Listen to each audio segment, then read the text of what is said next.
Hey, welcome back. Today's video is about fire safety, and we talked a lot about fire safety in class on Friday. Now you're going to officially get notes into your journal, and your notes, remember, should follow these objectives. So it's a good idea to write these objectives and use them to help organize and frame your notes so you're getting just the most important parts of this video and these notes. So these are our objectives. First, what is fire?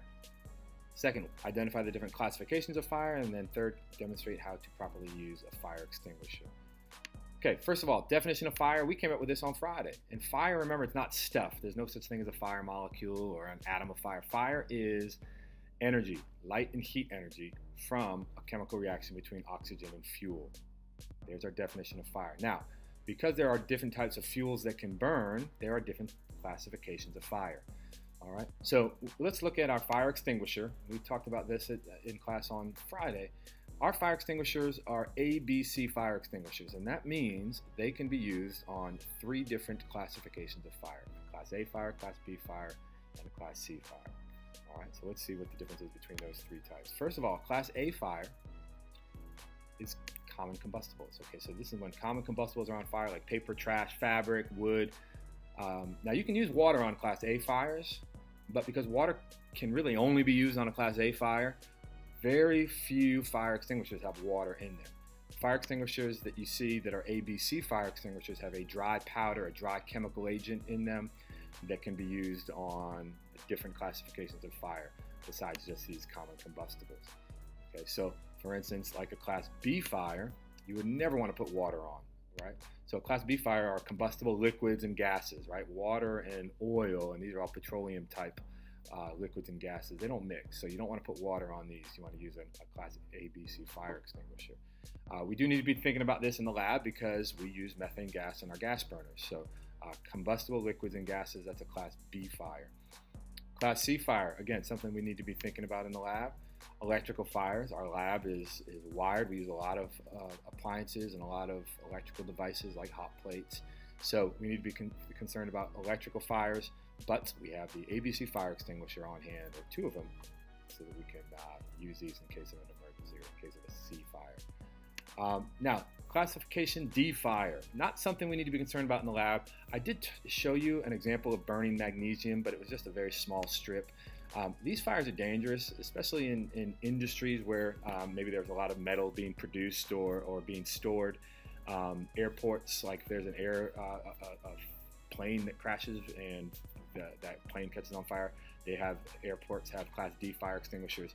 These are combustible metals. They burn really, really hot, and they're really, really hard to put out. And you only can use Class D material, which is a gel or a foaming agent that really reduces the temperature of that fire and can eliminate the oxygen from that fire. So here's a picture of a magnesium fire. They burn really, really bright, white hot, and again, incredibly hot. So Class D fires, not something we need to be really concerned about here in the lab. Class K fire, though, these are very common, so something you need to be thinking about in your kitchen. Class K fire, combustible cooking material. Best way to put out let's talk about the worst way to put out a Class K fire is water. Okay, that'll spread it.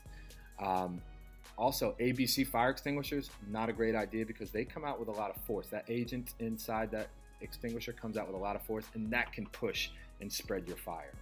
So the best way to put out a Class K fire extinguisher is, if you can, just close the lid, remove the oxygen. If you can contain it in the oven, close the oven door, let it burn itself out.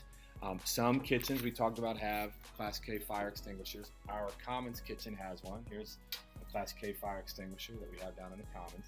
It's got a liquid chemical agent in it that's used on the grease fire. And most importantly, it's got a nozzle that comes out in a very fine and soft mist, so you're not actually pushing that fire all over your kitchen. So this is a Class K fire extinguisher.